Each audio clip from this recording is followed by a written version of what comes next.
Warahmatullahi wabarakatuh. Alhamdulillahirabbil alamin. Wassalatu wassalam ala asyrafil anbiya'i wal mursalin wa ala alihi wa sahbihi ajma'in. Subhanaka la ilma lana illa ma 'allamtana innaka antal alimul hakim. La haula wa la quwwata illa billahil aliyyil azim. Rabbi shrah li sadri wa yassir li amri wahlul 'uqdatam min lisani yafqahu qawli. Allahumma aftah alaina bi futuhil 'arifin bik. Allahumma ja'alna minal ladzina yastami'una al-qawla fayattabi'una ahsana. Allahumma 'allimna mimma jahilna wa anfa'na bima 'allamtana wa zidna 'ilman nafi'a ya rabbal alamin. Qala Syekh Musannif rahimallahu ta'ala wa nafa'na bihi wa bi ulumihi fid dharain amin. Kitab matan ni kita di muka surat 17 rasanya. Kata Musannif rahimallahu ta'ala, yang ketiganya melontar pada Jamratul Aqabah. Situ rasanya. Pada hari nahar dan masuk waktunya daripada setengah malam. Hadirin sekalian, pertama sekali syukur terima kasih kita ke Allah Ta'ala. Syukur kita nikmat hidup masih Allah Ta'ala beri. Syukur kita yang kita hidup bukan saja dalam macam keadaan biasa, tapi Allah Ta'ala beri kita Islam. Yang Islam kita perolehi melalui mak ayah kita, yang bila mereka berdua Islam ataupun salah seorangnya Islam, maka Islamlah kita. Lebih-lebih lagi syukur kita Allah Ta'ala jadikan kita boleh ke masjid, ke surau, dengan itu dapat pula hadir ke majlis ilmu dan dengar ajaran-ajaran yang dibawa datang oleh Nabi kita Muhammad sallallahu alaihi wasallam.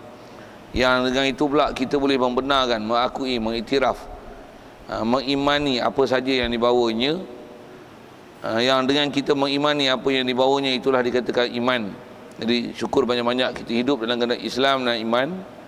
Dan lebih-lebih lagi syukur kita Allah Ta'ala jadikan kita boleh taat patuh perintah dia, tinggalkan larangannya, dan diberikan pula kesihatan lapang masa. Yang mana kesihatan dan lapang masa ni ialah antara dua nikmat besar yang ramai manusia mensia-siakannya.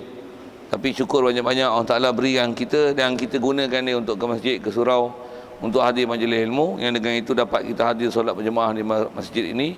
Dan dengan itu juga insya-Allah kita memanfaatkan masa yang ada ini meneruskan bacaan kitab daripada kitab Sulamul Mubtadi, insya-Allah. Dan kita dalam masjid ni ada peluang mendapatkan itikaf. Itikaf adalah ibadat tak sah melainkan niat. Kalau tak niat lagi, main niat sama-sama. Lepas niatnya sahaja aku itikaf dalam masjid ni kerana Allah. Kata musannif yang ketiganya adalah melontar Jamratul Aqabah.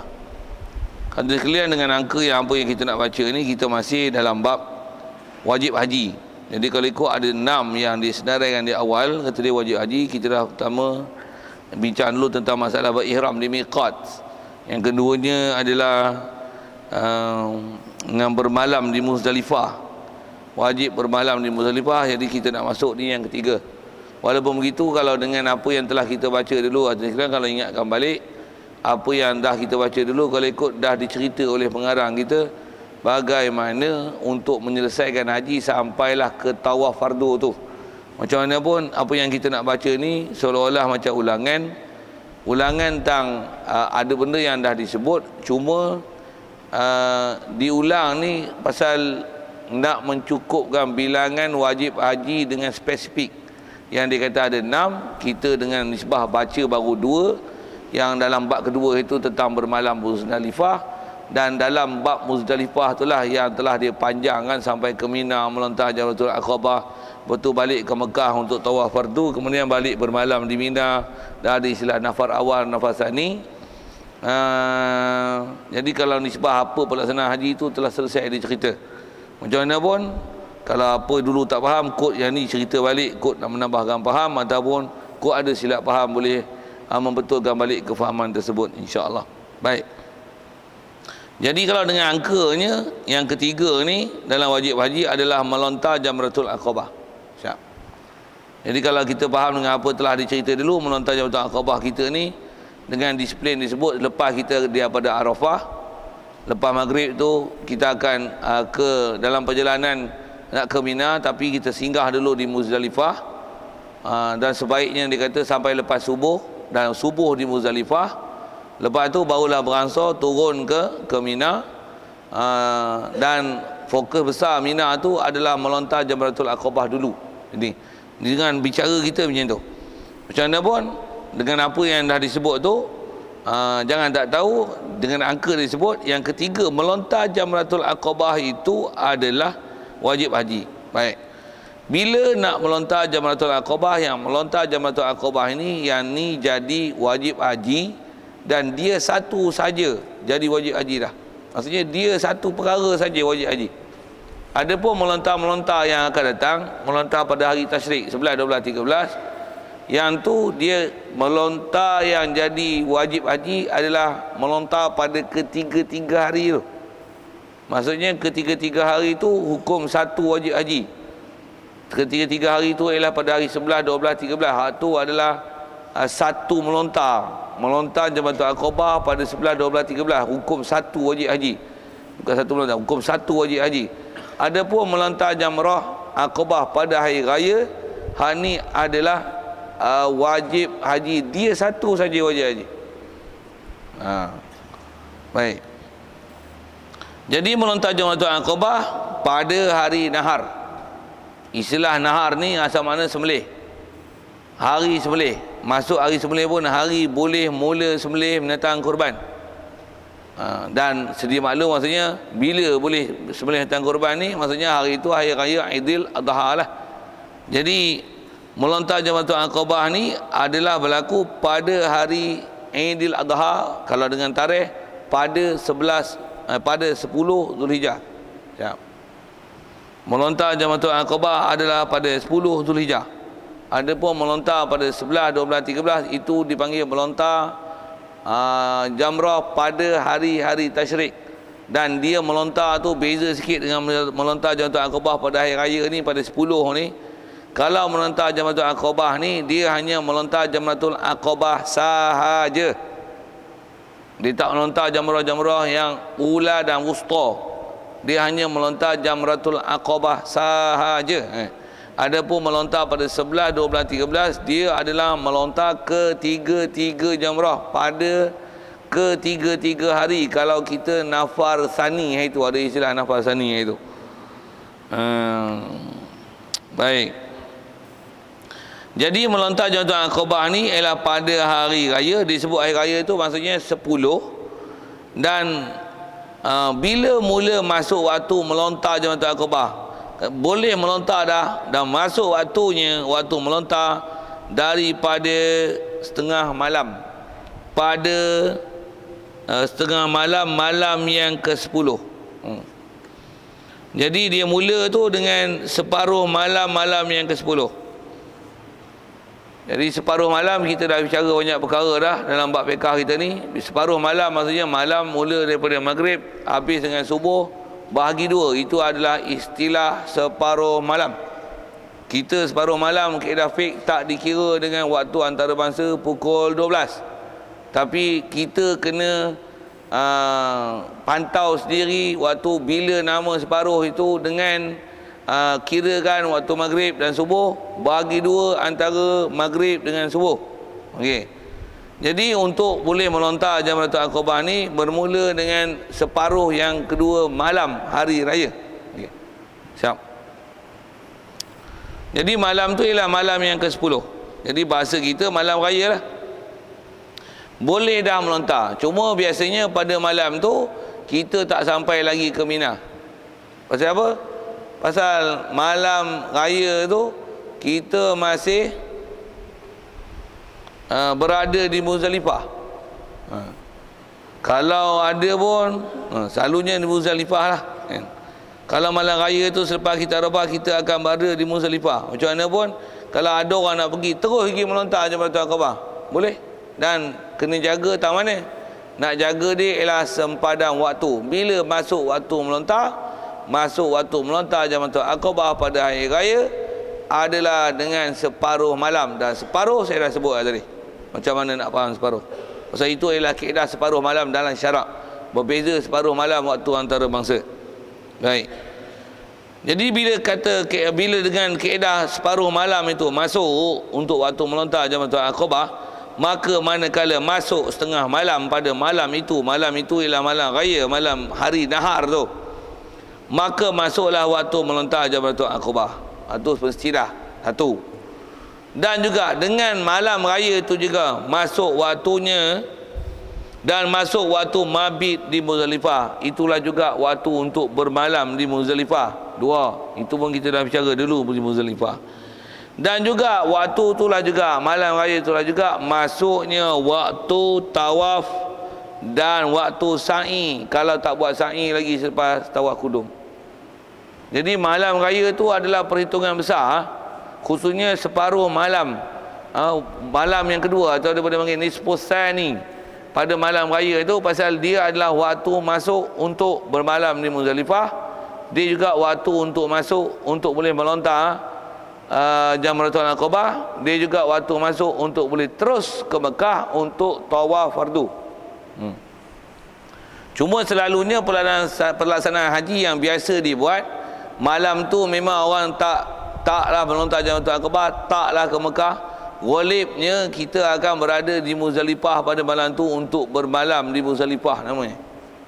Macam mana pun boleh ke terus pergi melontar? Melontarlah, terus pergi tawaf fardu. Boleh? Boleh. Maksudnya maghrib tu kita ada di Arafah ni, katalah kita bayangkan kita ada di Arafah, hari wukuf tu 9, maghrib tu masuk malam 10. Lepas maghrib tu sembahyang maghrib siap.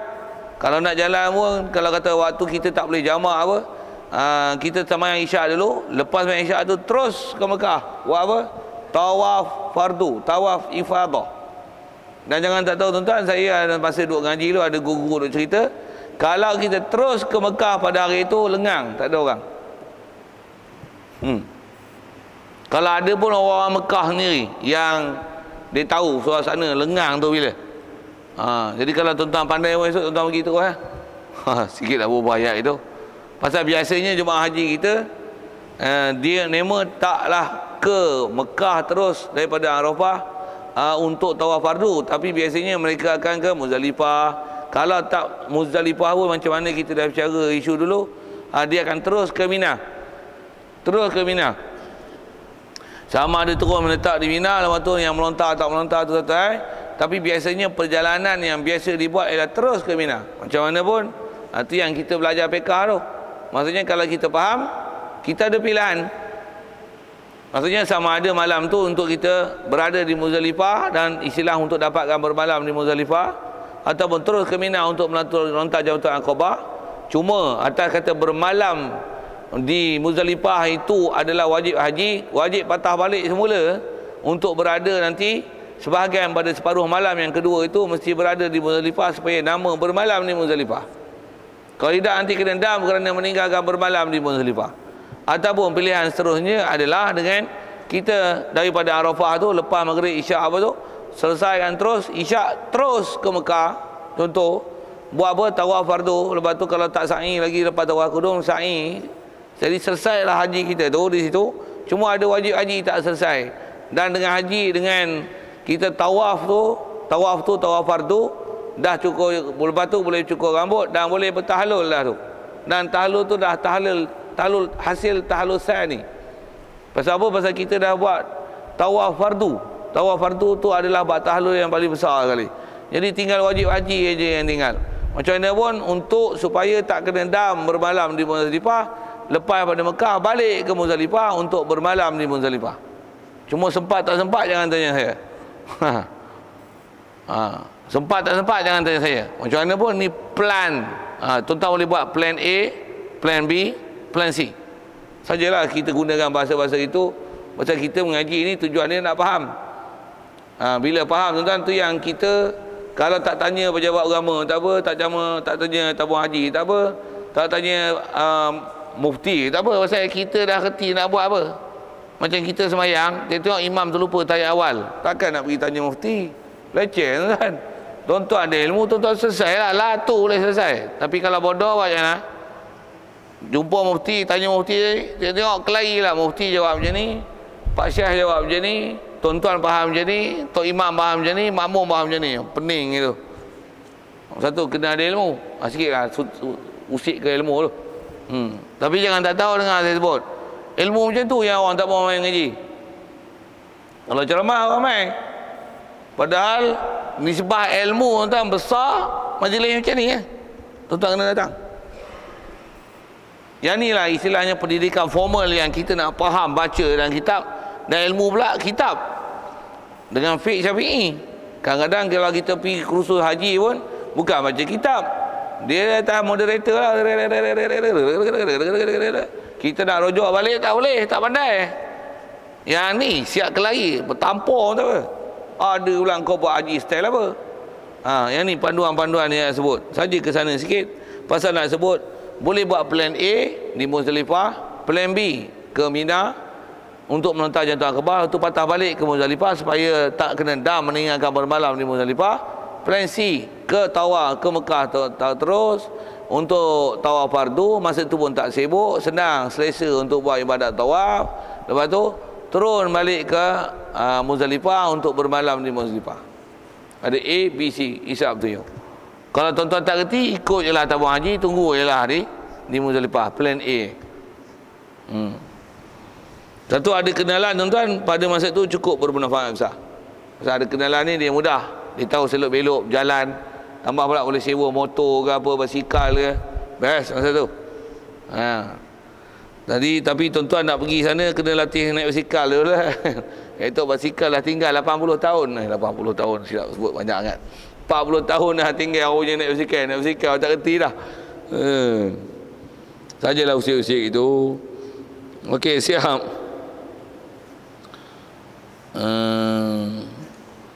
Jadi dengan separuh malam tu juga tak kena. Jadi dia pergi dah masuk waktu tawaf dan waktu sa'i, dan juga masuk waktu bercukur.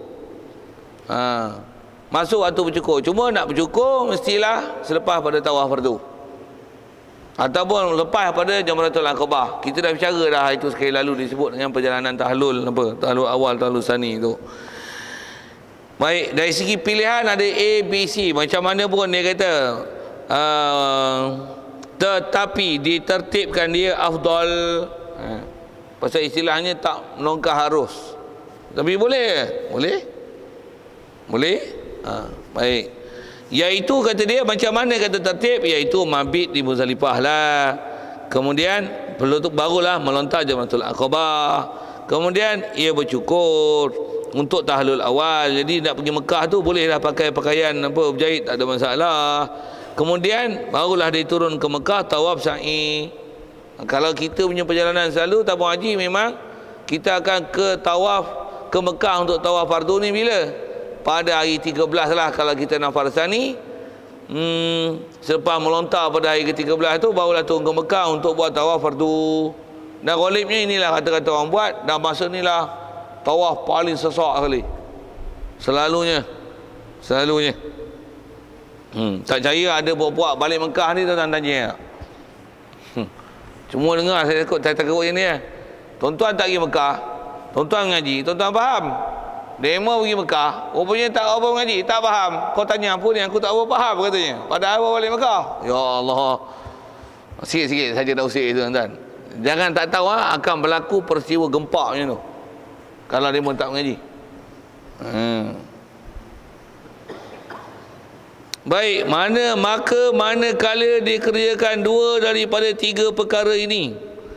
Dua daripada tiga perkara ini adalah melontar Jamratul Aqabah, lepas tu tawaf fardu, begitu juga bercukur, hasillah tahlul awal. Dan manakala dikerjakan ketiga-tiganya, hasillah tahlul sani, iaitu melontar dan bercukur dan tawaf. Tawaf dan sa'i. Jadi tawaf sa'i itu sekalian. Pasal tawaf sa'i dia sekali. Jadi benda besar nama tiga tu adalah melontar, bercukur, ataupun tawaf fardu, bercukur, tinggal melontar je. Kalau ikut istilah tu, dia kata buat tiga-tiga baru panggil tahlul sani. Dan keyword besar dia kalau ikut adalah di tawaf. Keyword besar dia adalah di tawaf. Maksudnya kalau katalah kita tak melontar lagi, dah tawaf lah. Kalau ikut dah tahlul sani lah, cuma tak buat melontar jamrah lagi aja. Macam mana pun kalau memang kita kosot tak mau buat apa langsung, dah habis hari tasyrik, kena bayar dam kerana tak melontar Jamratul Aqabah. Tapi tahlul macam mana? Tahlul habis lah. Tahlul sani lah, pasal kita dah tawaf fardu. Cuma tu yang tahlul melontar Jamratul Aqabah tu macam mana? Dam lah. Cover lah dengan dam. bayarlah kambing seekor. Duit banyak lah tu. Bila lagi nak tolong bagi miskin? Oh, sikit buah ayat itu. Itu menyambil kan, menyambil. Baik, selesai bercukur dan tawaf dan sa'i. Baik. Maka manakala sudah ia tawaf dan sa'i, baik. Bila dah habis tawaf dan sa'i, khususnya apabila dah melontar Jamratul Aqabah, melontar Jamratul Aqabah ni, lepas tu pergi ke Mekah, tawaf sa'i, lepas tu sunat ia kembali ke Mina bersegera dan hingga dapat ia sembahyang zuhur di Mina. Kalau boleh biar zuhur di Mina. Yang ni cerita mana ni? Cerita yang bukan mengikut rut tabung haji. Kalau tabung haji yang rut bukan macam ni. Dan tabung haji kalau tuan-tuan suruh dia bawa, mampu saya tak bawa. Tuan-tuan nak kena pergi sendiri. Sikit saya bawa bahasa itu. Kalau ke depan tak tahulah dia bagi bantuan ke apa-apa. Macam mana pun rasanya ada ustaz-ustaz dia yang boleh bagi tunjuk ajar itu. Macam mana pun asal dan sebut. Kalau tamu haji memang dia tak sediakan route macam saya sebut plan A, B, C tu. Bahkan dia buat A saja. Muzdalifah ke Mina, lepas tu melontar Jamratul Aqabah, habis hari tasyrik tu barulah pergi ke Mekah untuk tawaf. Biasanya itu. Dia tak buat route selepas melontar Jamratul Aqabah, bercukur, itu ada yang sembahyang raya pun dan sebagainya. Lepas tu terus ke Mekah. Kalau tak sembahyang raya pun tinggal dulu. Lepas tu pergi Mekah untuk tawaf fardu. Sembahyang raya tak jemaah tak apa, boleh sembahyang seorang pasal duk sibuk dengan ibadat haji. Tuan-tuan nak cari sembahyang raya ke sembahyang apa, nak apa dengar khutbah tu suku. Pasal memang hari tu ada sunat air raya. Dan jangan lupa pun air raya. Walaupun dia buat haji juga, raya-raya juga weh. Ada sembahyang raya situ. Dan kalau boleh biar zuhur ada di Mina. Macam mana pun tu sunat. Supaya apa? Supaya nak mengeluar khilaf daripada, rasanya ada khilaf di sini. Ada ulama yang mewajibkan mesti hari raya tu, hari 10 tu ada di Mina sebelum zuhur. Zuhur ada di Mina. Satu ada sunat berada di sana dengan zuhur ada di Mina. Siap. Kalau ikut yang wajib nanti adalah bermalam di Mina. Itu yang wajib. Macam mana pun ada khilaf di situ. Kita Syafi'i memang tak ada hukum wajib di situ. Macam mana pun sunat dapatkan zuhur di Mina. Kalau kita andai kata selepas melontar Jamratul Aqabah, selepas bercukur, kita pergi tawaf fardu ke Mekah, lepas tu sunat, dari segi hukum kita memang akan balik ke Mina. Tapi balik ke Mina segera sebelum zuhur pastikan ada di sana. Itu adalah tertib yang paling baik yang dia nak ajar kita. Okey, selesai. Asal fokus adalah melontar Jamratul Aqabah, set dalam kepala. Melontar Jamratul Aqabah pada hari raya ni hanya satu aja, melontar jamrah dia hanya satu aja. Itulah jamrah yang hujung sekali, yang jauh sekali. Yang melontar Jamratul Aqabah ni ialah bukan yang berkeliling yang bulat, dia semi bulatan.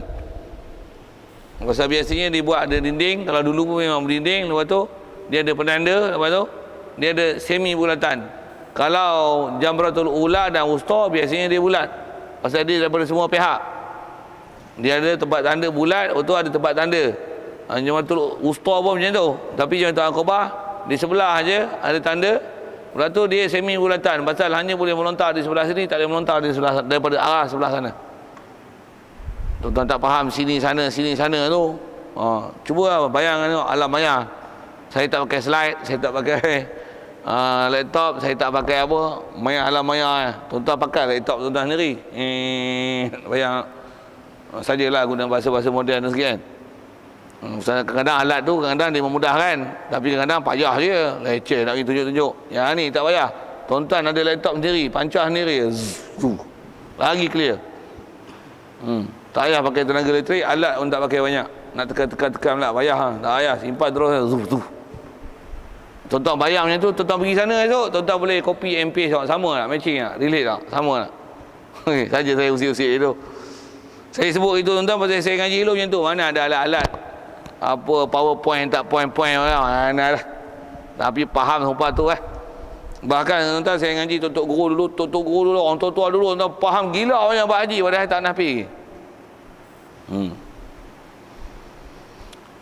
Baik. Selesai tu. Macam pun soalan kalau ada tentang Jamratul Aqabah. Ada soal?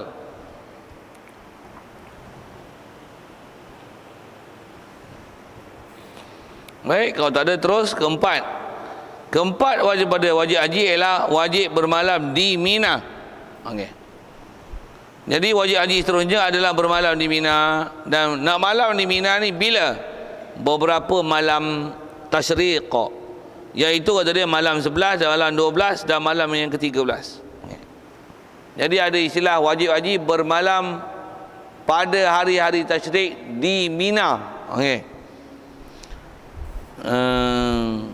Baik, kena bermalam ni 11, 12, 13 dan hari 13 tu kena bermalam jika ia tiada nafar awal pada hari ke-12. Ada istilah. Kalau tuan-tuan tak biasa dengar yang saya sebut nafar tu, dengar elok.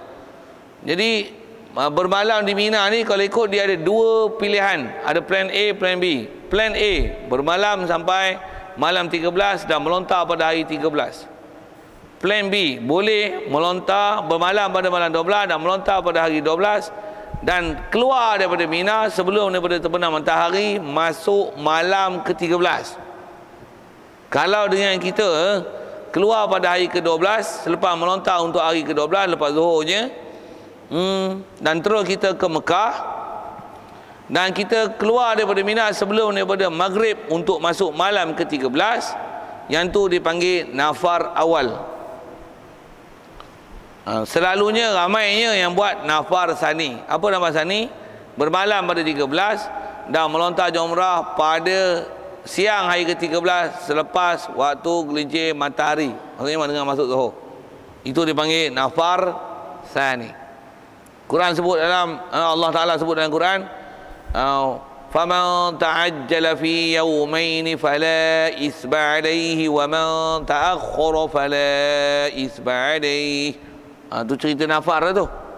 Faman ta'ajjala fi yawmain, siapa yang nak cepat keluar daripada Mina dalam masa 2 hari je, 11, 12, dan dia melontar pada hari ke-12 itu selepas gelincir matahari dan keluar sebelum daripada terbenam matahari 13 di Mina.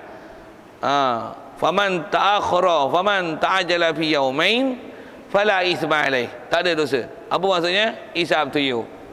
Pilihan, dia harus. Dan kalau siapa nak malam 13 dan kena melontar 13 macam mana pula? Waman ta'akhkhara fala itsma alaih. Siapa yang nak bermalam dengan malam 13 dan melontar pada hari 13 pun fala itsma alaih, tak ada dosa. Jadi maksudnya harus, it's up to you. Tengok mana tuan-tuan selesa. Satu, kita bila faham selok-belok tuan-tuan, dia ada pilihan lah. Itu yang saya sebut dengan bahasa plan A, plan B, plan C. Tengok ni susah-susah, plan B. Tengok plan C. Habis-habis tak ada balik plan A. Sikit saya nak guna bahasa-bahasa plan itu. Okey.